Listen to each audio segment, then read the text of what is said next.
in the arts, there is a lot of fragmentation in the way the art is built or created and shared.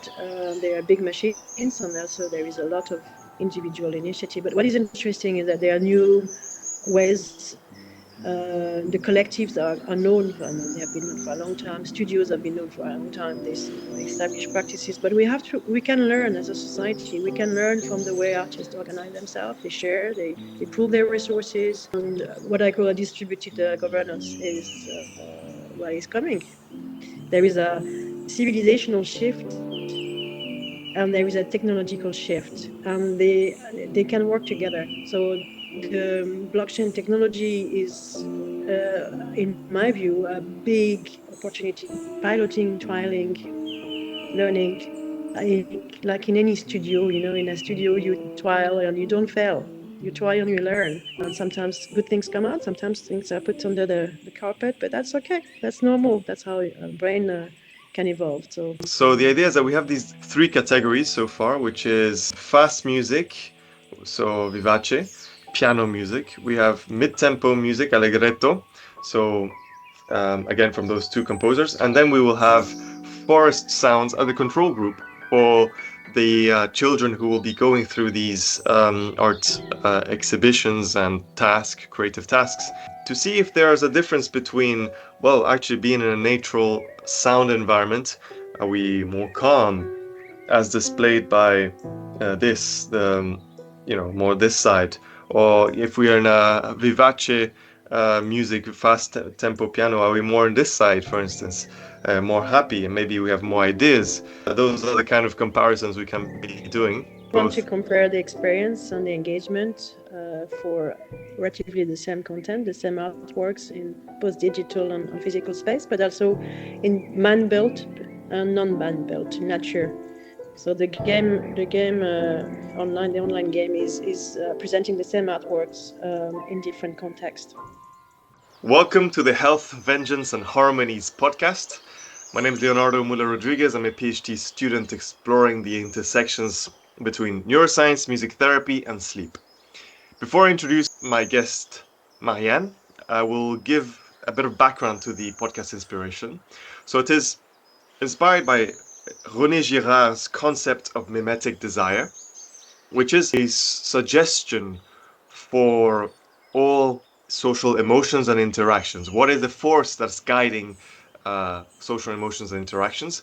And he says it is imitation. We want to imitate the desires of others, or our desire is driven by imitation. On the positive side of this, we see compassionate and empathetic behaviors. On the negative side, we see rivalry and scapegoating. Now I'd like to introduce my guest, Marianne Magnin. That's how we say it in the French way. Magnin, I guess, would be an English way of saying it. And I'm very honored to have you here on the podcast today. I'm describing you as a pioneer in leveraging the transformative power of art.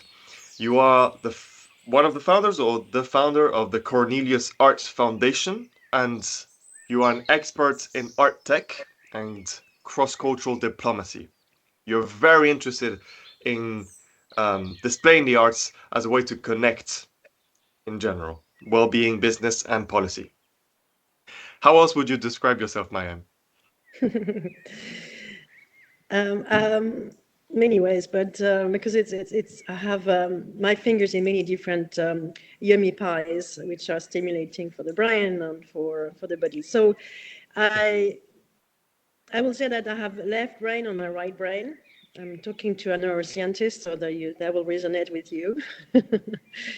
And that I've always had an appetite for these two brains to express themselves, but there's such a dialogue between each other. So I can see that there is an artwork in your background, which looks like an eye, or it could be it's an expression of nature, or it could be a kind of metaverse world. I mean, this is what is interesting in life, is that you have different ways of perceiving things, interpreting them and absorbing them and then restituting them. So for me, it's what is interesting. And what I do is that the intersection, as you mentioned, of art and technology, but there is another element, which is social impact. On my background is maverick in the sense that I made some decisions in my life that were at the time, less now, but at the time a bit more radical than the average. And they were there by design and by intuition. So design is rational and intuition is emotional. And I think that they dialogue well together. So this is Fantastic. me on our elliptic way. Now we can get into the detail what I'm doing now and where I come from, if you wish. That's fascinating. And I'm just going to share the Arts Cornelius page here. So this is where people can go and discover more of the Cornelius Arts Foundation, which we will discuss a bit more in detail. And this is Marianne when she was a child, which we will discuss in a bit. So the first question is, what led you to work in the arts? So I see that you worked for Shell for a bit, and then you transitioned into the arts. I mean, why did you do this? My story, I used to tell my story this way, and I've changed recently, and that's why you saw the picture on the website, because normally I'm not Yep. there on the front line. The first story is I was very lucky, privileged to be born in a family where there were artists, sculptors, writers, painters, arts, artworks on the wall, music, piano played in the house, and collectors and also patrons of the art. So for me, it was a given. I didn't question whether, and we will go to museums when I was very young, and I have memories of, for instance, the death of Picasso in 1973 when I was 4 years old or 5 years old. So I was alert, and it was for me a given that it would be part of my life. I had other elements in my life. There were people were engineers, entrepreneurs, and I always felt that this was not incompatible. They could live together. So at the time when I was a teenager and I was thinking of what my professional life would be, I thought, okay, can I bifurcate? Can I plan something where both will at some stage merge, these two aspects, the left and the right, in a simplified way? And I decided that the first step should be to build my toolbox, which will be the rational box, the box that is informed by studies in business. So I worked for Pricewaterhouse for a number of years in Luxembourg, and then I worked for Shell for 12 years in a number of roles. But I knew that at the eve of my 40th anniversary, I will have to make a jump. And the jump was planned early on, but then what I was doing was very interesting at the time. And the opportunity presented itself, and I said, okay, I need to jump. So I jumped, but in a way which I felt very prepared, even if I didn't know what I was going to do. I felt very prepared mentally, and I had a support system around me. People who knew me knew that it was going to happen. There was no, you are brave or it's dangerous, so what are you going to do? There were people who really believed in whatever will be my life after these first 16 years of corporate life.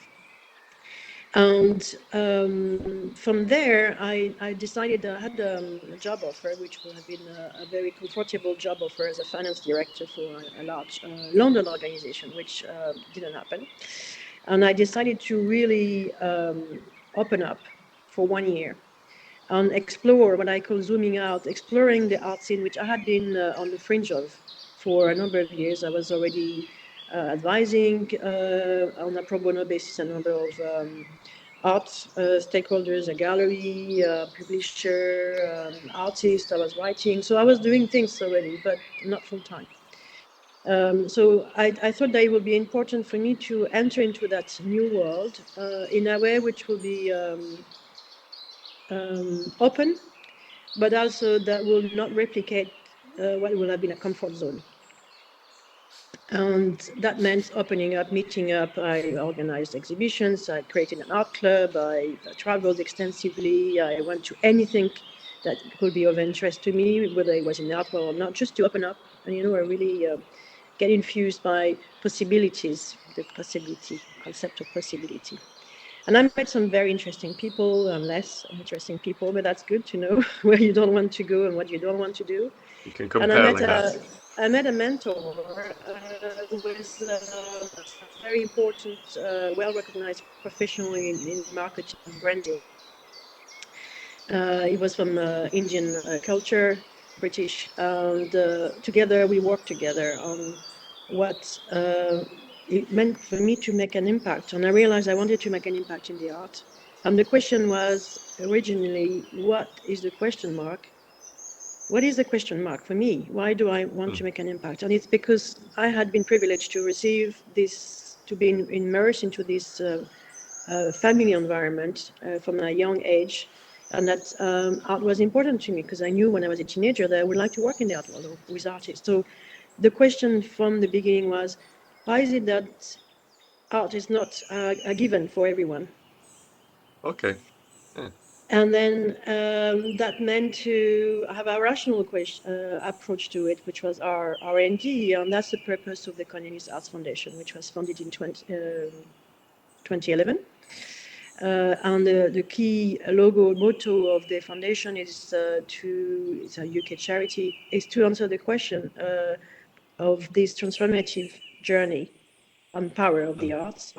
And I could go into more details, but that was the reason primarily. And the charity was meant to be anchored to a startup because I had an entrepreneurial strike in me. So I can enter into the detail of that, but at the time I set up the charity, and then I decided to make money to fund the charity, and I set up a limited company in the UK called Marlowe. It was very innovative at the time, and too much of an innovator actually, because we didn't have blockchain, we didn't have the market ready for that idea, Ah. which was about fractionalized artworks. But it took me 18 months to come to the conclusion that this startup will not be ready for the market. And then I reoriented my energy towards the charity. The first events that we organized were the major event was a summer residency in the south of France in 2013. So that's South the of beginning. France. Wow. I mean, that question that drives you to want to understand art is fascinating. Why does art have this transformative power?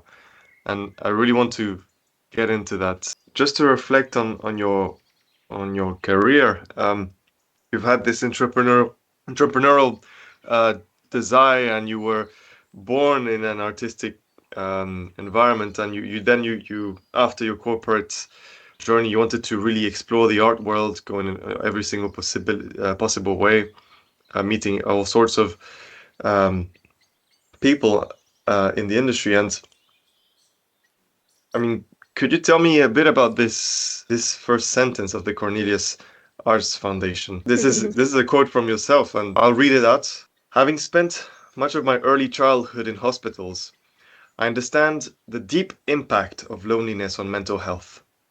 Creativity became my sanctuary, a healing force that I now hope to share with children. Where does this come from? It's a realization that is only a few months old. Before that, beyond the fact that I had this personal family context, I also knew when I was working very hard for Shell that my respite in the evening, late before going to bed, was to write poetry. Hmm. That was the counter action, or a complementary action for days on weekends that were full of left brain activities. So that was really important for me to be able to write. But I've been through a personal journey that I've been deeper over the last 3 months, and that's what came out. I realized that I had been myself a lonely child, and that I experienced loneliness in hospitals. I had a number of health issues, some lethal. I survived between the age of 2.5 and 6. And Can the I? fact, yeah, Do you well, want to elaborate on what happened when you were or you can talk about it some other time? I have a scars here that have been reopened like 5 times, but I don't think of it. Okay, that's the reason why I don't think about myself. I didn't think about myself as a little child, but I rediscovered the little girl in me. And this little girl actually went through a lot of trauma, and I obliterated that. Hmm.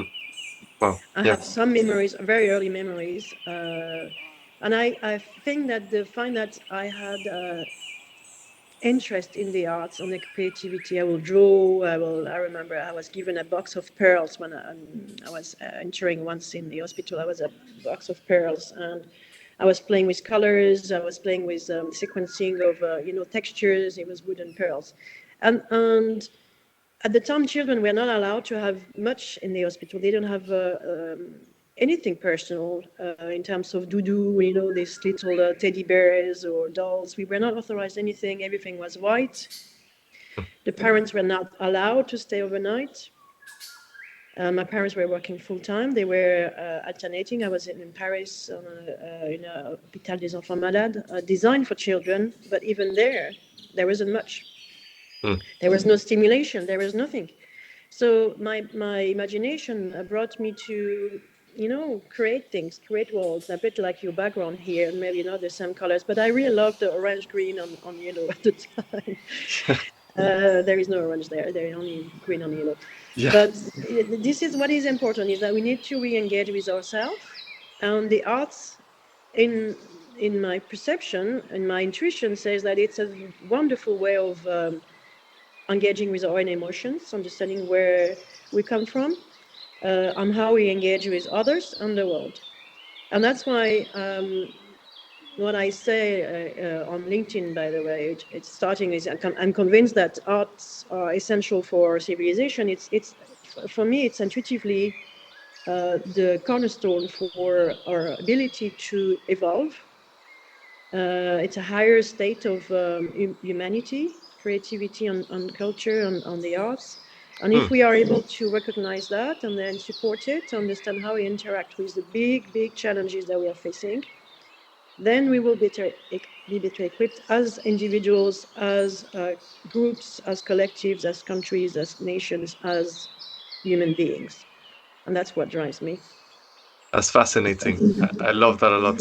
You're just mentioning here the power of art to transform, even maybe induce evolution in humans, and maybe art is at the limit of what we are as a human, as a species, and therefore it can have that. It's a hypothesis that art would be the direction of our evolution, and that's a very interesting idea. Have you seen art, either in your own experience or in the world, play a role in cross-cultural diplomacy or social transformation? Any examples that really strike you? I've seen that on a personal level. I remember having organized some private viewing of diapositives by a filmmaker that is very famous, but and I don't want to give the name. But Okay, the person, the people who came to see it at my place, it was a private home, um, cried. right. Yes, and because they were taken, their emotion was, they were submerged by their emotions. And I've seen that on the personal level. I've seen that as well when you are in a big gathering and music starts brings everyone together. I mean, it could be a church, it could be a concert hall, it could be outdoor. You are a musician yourself, you understand that effect on Yes, people. definitely. The collective singing, the harmony, the alignment of energy waves, I imagine. We are getting into something that becomes bigger than us, and we are carried by that. So Mm. this is what we call the immediacy of the impact. This is the Yeah. this is not necessarily long lasting, but sometimes it's a trigger. Sometimes Mhm. something clicks in yourself, and then you are able to approach similar experiences in a way that will be transformative. The charity itself, we conducted an extensive research in 2020, 16, reviewing hundreds of publications on the transformative power of the arts.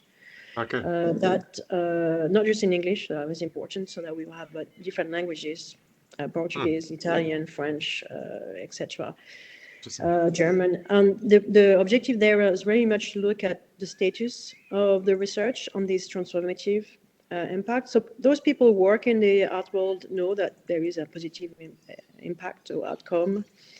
Hmm. But how do you demonstrate that? And that was the challenge. And what we discovered is there were a lot of initiative, empirical initiative, but not so much something rigorous enough to justify public funding, for instance, Hmm. or philanthropic actions by people who are really looking at, data. Right. So we came from that realization and confirmed that there was a gap. And the four areas that we identified as key themes were to be active were education, well-being, sustainable development, durability, and innovation. Not necessarily technologically driven, but innovation. It could be social innovation, it could be political innovation, and so forth. Any form of innovation. So the creativity that is stimulated by an understanding of the arts and culture.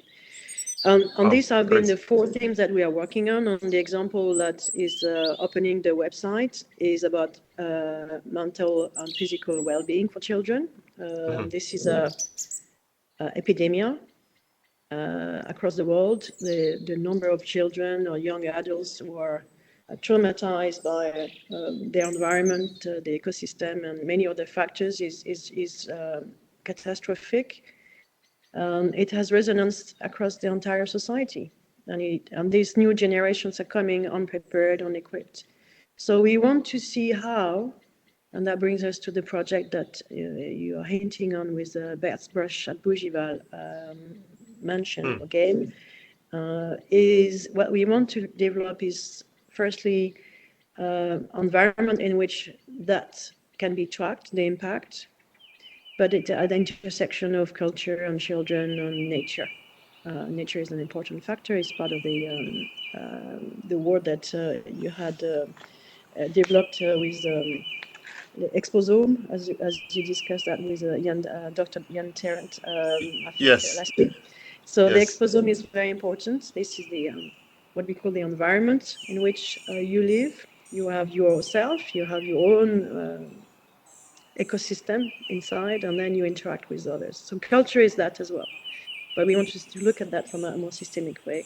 And that's why we are currently working on a dual project nearby Paris in Bougival, a lovely town on the west side of Paris, where the Impressionists used to come for the weekend to be inspired by nature, the River Seine, Lovely. and where many, many famous paintings have been produced. Wow. And you can see Sounds on the very red dots, magical. yeah, the Yeah. red dot here is Maison Berthe Morisot, with whom we are collaborating at various levels. Great. So yeah, you're mentioning the four pillars of your research: education, innovation, well-being, and sustainability of through art, which are very interesting aspects. And I find it amazing that, well, You see this little this child at the bottom who is this pulling one, some strings. yes, All these images come from residencies that we have organized. okay, And this little boy, super intelligent, super active, overactive, some would say. But the way he engaged with the project at the time, it was 2016, I think, mhm, was fascinating. He was channeling his energy towards that, and he understood. He was very vivacious, very intelligent, very sharp, but his energy was channeled through something ah, creative. yeah, And he was collaborating with a doctor specialized in doctor PhD Right. specialized in color management, Anne Varichon, and she was explaining to him how to map the relationships with different Hmm. color strings between the various people in the village. So he knew all the people there. We had been photographed using this old camera technology, 19th Okay. Cool. century technology, and he was drawing the relationship between the people. And this is the way you engage. You engage with reality. This is the Hmm. village of La Gamas, about 48 people there photographed, and Wow. it was inclusive. Every participant brought as well some objects, their own stories, and then we had a restitution at the end of the residency where the village could understand visually what their neighbors were coming from, their interests and their discoveries, and he was building networks. Okay, and that project with Gideon Mendel and his team were really important, and is still remembered by the village. So I think that the impact of art, it can be at personal level as a little boy, Hmm. and it could be at collective level as well. Hmm. At the community. I Mm-hmm. love that. It has personal and collective powers, and the fact that you want to really help children through education or through arts and well-being, um, I find it super important because that's where a lot of our, at least a lot of psychology, bases it's our most important learning moments. So trauma can be quite important, lifelong if you have something in those early experiences. So, and it's indeed it's nice and it's important to focus on mental health at this age. I find that great. And actually, I want to transition to this Mm-hmm. article, um, which are aspects that are coming to today's clinical environment: art therapy, music therapy, and dance therapy. Um, these are just forms of playing, right? These are just forms of um, enjoying an artistic endeavor, but applied to well-being. And this is so new, right? It doesn't, as you say, a few years ago, unfortunately, that hospitals and places would not consider um, having toys. You mentioned your teddy bears. Mm-hmm. Even music. Listening to music might not have been something that would have been important at the time, or maybe even the devices weren't that easily accessible. But you really want to give this to communities through your arts foundation. Mm-hmm. And can you elaborate a bit more on this project at Yes, Maison? it's actually a best brush at Bougival is what we call a serious game, but it's something that brings us together, Leonardo. Yes, So exactly. it's important that we talk about it as well. So what do we know about art? Art can be seen and found everywhere. And this, I say that as a poet because art is poetry is everywhere. You just look around or within yourself, you will find poetry. But you also find that in physical spaces and online. So the experiment that we are conducting in collaboration with the Mairie de Bougival is based on a physical space, Maison Berthe Morisot, has been recently inaugurated. We saw some visuals early on, Hmm. who is a house where Berthe Morisot, the most famous female impressionist, who was the alter ego of Edouard Manet, when the Impressionist was developed. She lived there for a number of years, firstly in the summer and then the last year permanently. And she developed an interesting practice because she was both a housewife, Hmm.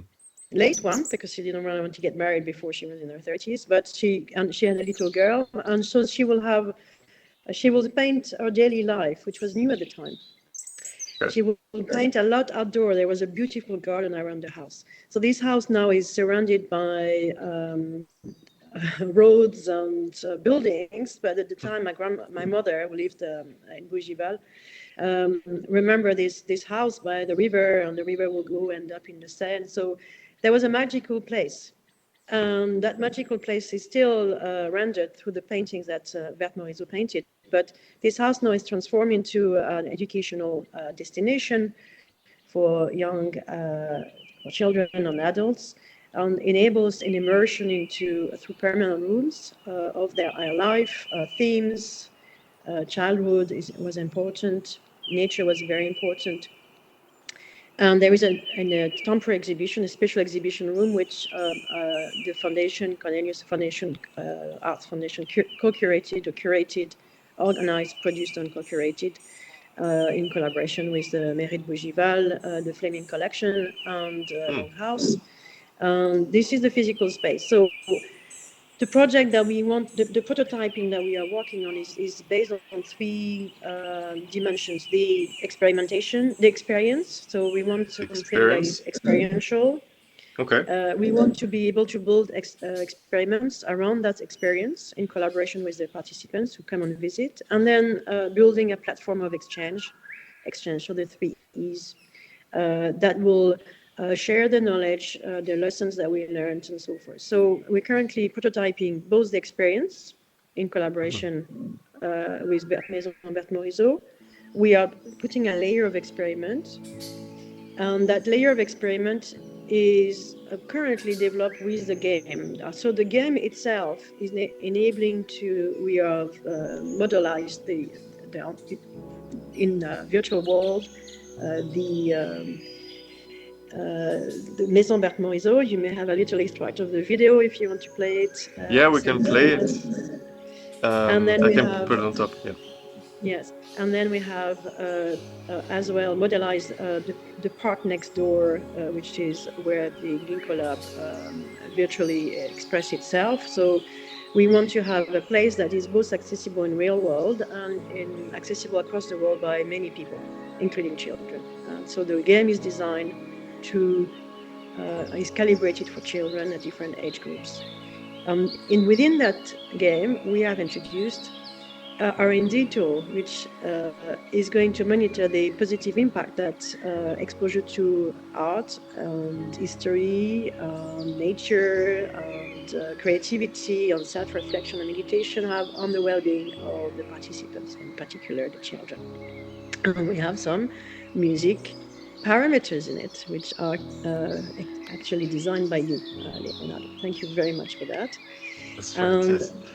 so the game will enable children to enter into that building that you see on the top, and then discover the artworks, click on them, and then be teleported into nature and understand that impressionists used to work in a natural environment, plein air. This is a modelization of the tree that is there, called the ginkgo tree. It's still early rendering. It's different nowadays, but Okay. very magnificent trees on the Yes. property that we want to present. And music will be important. You want to say a few words about how you want to demonstrate the importance of Sure. music? Sure. I'd be very happy to uh, comment on the music. So, because you have this association with Scottish music, and that Berthe Morisot is a Scottish art, right? We haven't actually, you haven't mentioned that the arts, So Cornelius Arts Fleming Foundation. collection, the Fleming Yeah. collection is based in the UK. They are developing and growing the largest collection. There are more than 700 artworks, collection of Scottish artworks, Uh-huh. and they lend these artworks to a number of organizations. That was the very first time in France. Fleming. And so we work in collaboration with the Fleming Collection and Toccata Press, Mhm. who has been editing, publishing never heard before composers or scores. So we have, because the exhibition that we have is called Scottish Impressions, and Scottish impressions in relation with the girls and boys of Glasgow. Glasgow Girls and Boys was a movement of young artists at the time of the Impressionists who came to France, got inspired, and the theme is around children and nature. So we looked at Mhm. the extensive portfolio of music edited and released by Toccata Classic, and we found two composers that maybe you want to comment. Sure. Yeah. So I was part of this filtering process indeed for the from the Toccata music database, and the um, characteristics of an ideal composer for this project would have been a female composer, a Scottish composer, and from the Impressionist time.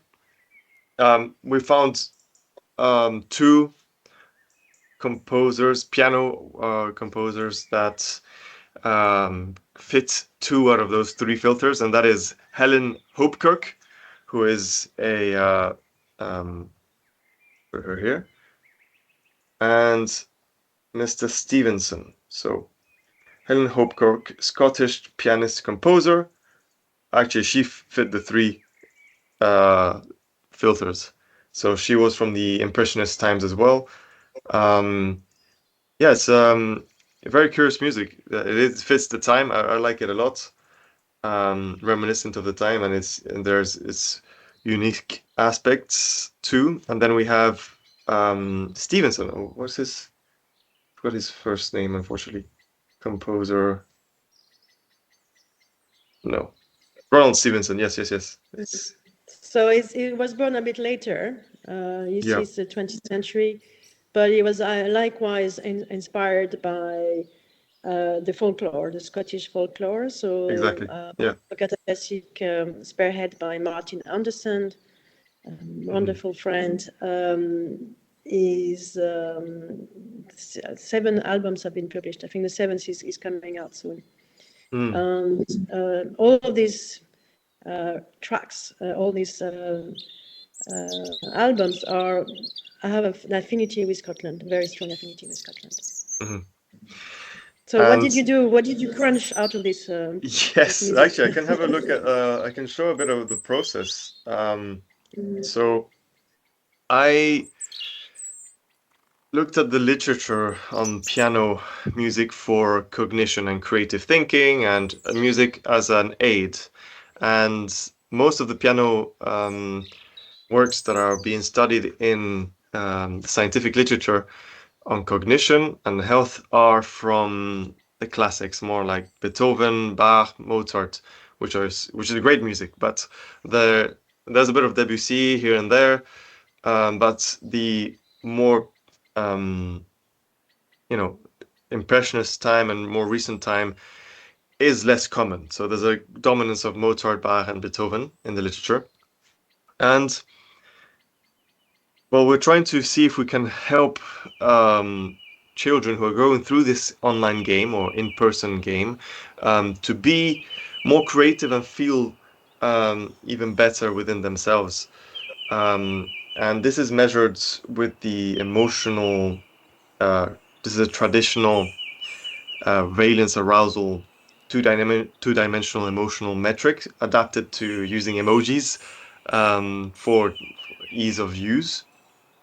And we want to understand how the impact of music and an art environment or a nature environment allow for a greater emotional well-being and possibly more creative output, like more divergent thinking or convergent thinking if there's a need for finding one solution. And what we've found is this: we want to compare different tempo ranges. So the music from the two mentioned composers were categorized into vivace, which is fast tempo above 130 BPM, and uh, mid tempo music, which is allegretto. And so here I've got my. So for instance, we can have a look at Stevenson, and here I had organized into Vivace above 130 BPM. Um, Several of its 5 pieces apparently. Two Chinese And you folks. see there, the title themselves are very based on nature, green bushes and Right. so forth. Because Scotland, where I have lived for a number of years, is very green. Okay, very green.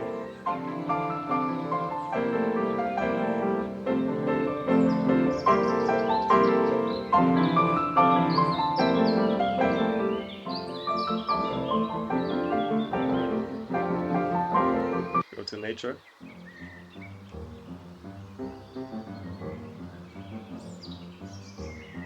Very jolly.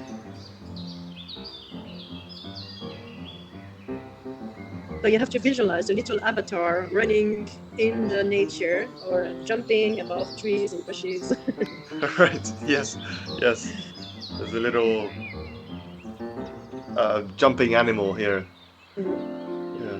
Let's see if we can have some one Hope Kirk, Helen Hope Kirk piece. Let's have a waltz.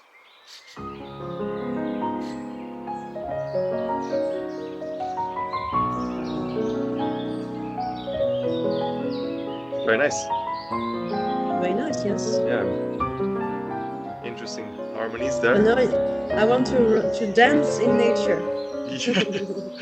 We need to install loads of speakers in the nature and play this. Yes, it's very interesting music. It makes me think of because my mother, she's a concert pianist and she's played a lot of Teresa Carreño. We mentioned her one time in a conversation.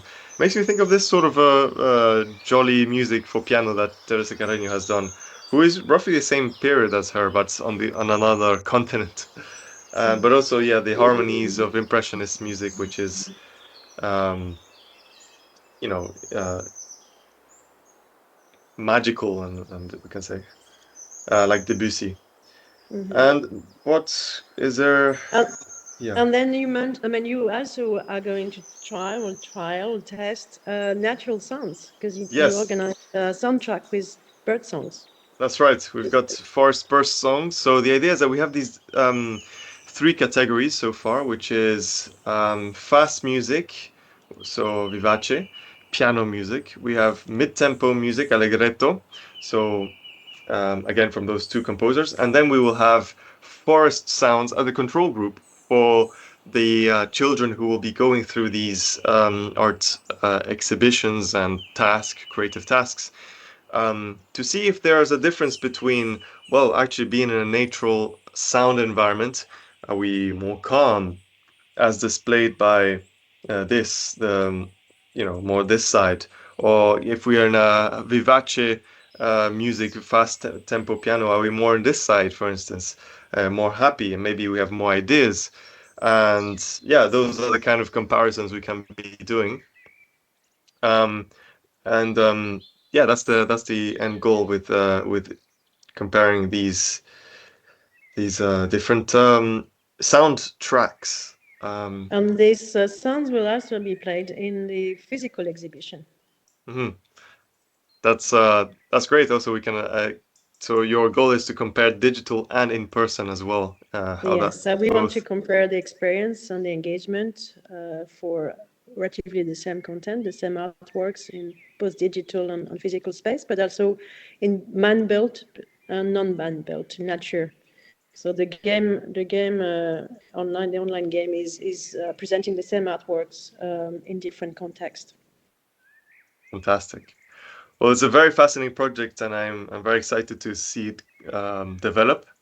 Speaking of the future, Marianne, I'd like Yes. to know what's given your background in art tech, and you know, how do you see the future of creativity?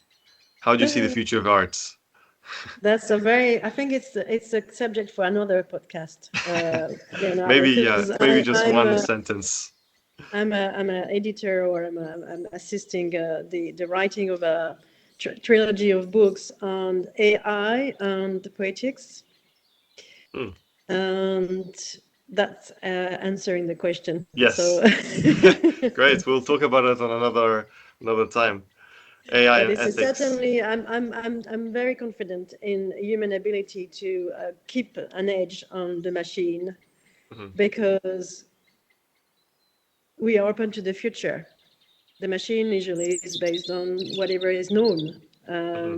And that's the old brain as well. The old brain, as you know, is based on the old algorithms, and Hmm. he repeats that in different contexts and justify whatever he does based Hmm. on that old lessons.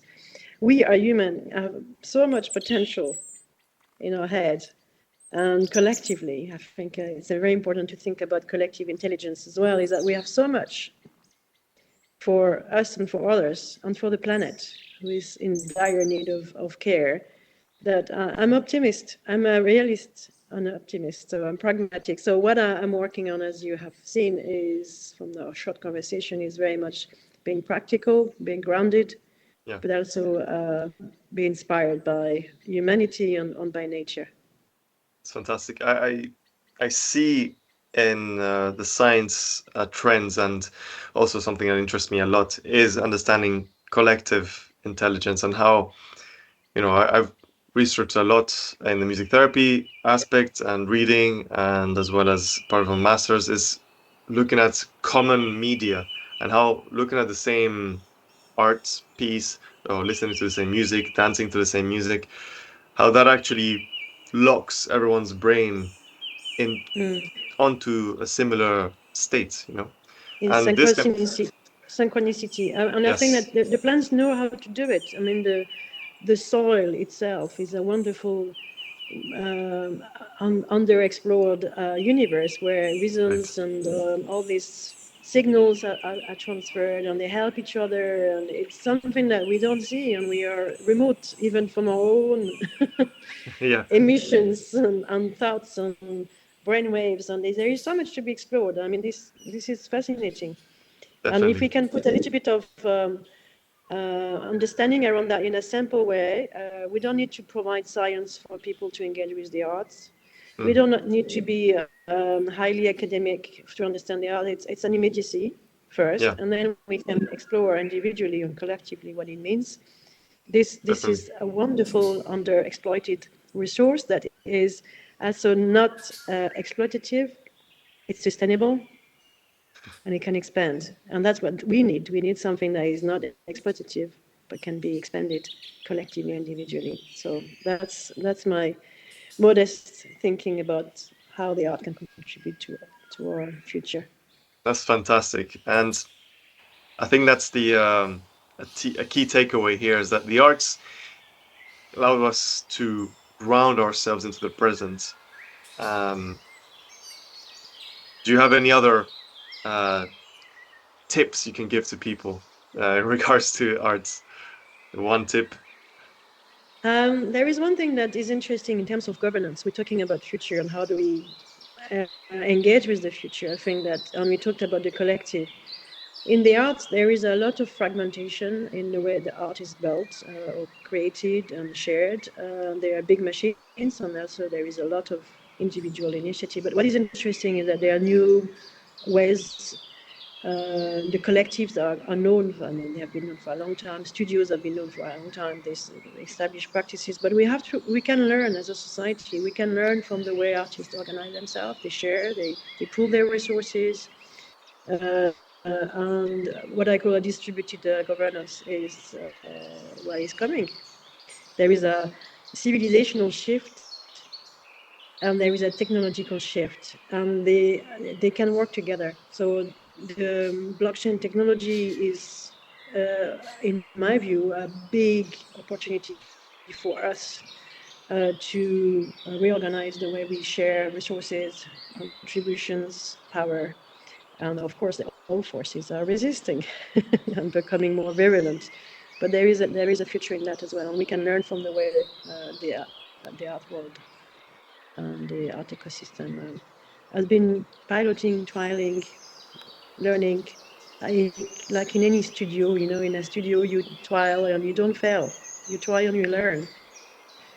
And sometimes good things come out, sometimes things are put under the carpet, but that's okay. That's normal. That's how a brain can evolve. So Hmm. I believe that what we need to be vigilant of and attentive to is new forms of governance, and how power is distributed.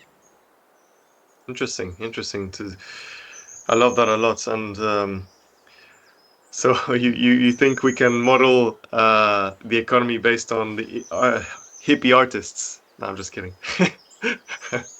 I find it very interesting though how you want to take inspiration from the art studio and how that can be applied with current technology, meaning blockchain. You have uh, you work Social in that area. engineering, yeah, social Yeah. engineering. Mm. We have I work in a world where ideas come fast and they die fast, startup Okay. environment. Interesting. So you have the agility. You are less afraid of taking a risk. You may not know everything, but that's fine. Yeah. You test the idea in real life, and then you move Mm. on. And on that kind of this agility, this Prince approach, is what we need as well, because there are so many challenges. There are so many great ideas. They usually disappear because there is not enough leverage, or the powers. I'm sorry, I'm not total libertarian on there. I'm just saying that the institutions, the powers are organized in such a way that it's very vertical. It's rarely horizontal. We need leadership. I'm not against leaders. I think it's very Yeah. Of important. I've course. Yeah. experienced that myself. We need strong leaders with a good vision, but also the the lift, the ideas come back and forth and up and down, on lateral Hmm. or not, and all directions. And then there are mechanisms, there are tools that can help identify the best ideas, and then the scalability of it. So capacity building is very important. So, but it needs to be collectively trialed, and some people will be more active than others. That's normal. But at least we can rely on technology to help these processes to work more efficiently, and make it emerge for the general good. I like that a lot. A feedback system in hierarchies. That's very important. Fantastic. Well, thank you so much, Marianne. That has been a fantastic and interesting story and conversation and project. So very Leonardo, exciting it's stuff. a treat to collaborate with you, and I thank you for this opportunity to share a few thoughts and experiences. And I'm super excited about the project that we are working on. So hopefully, when we start having some results, we can discuss that again. Yes, I love that too. Thank you so much, Marianne. Thank you.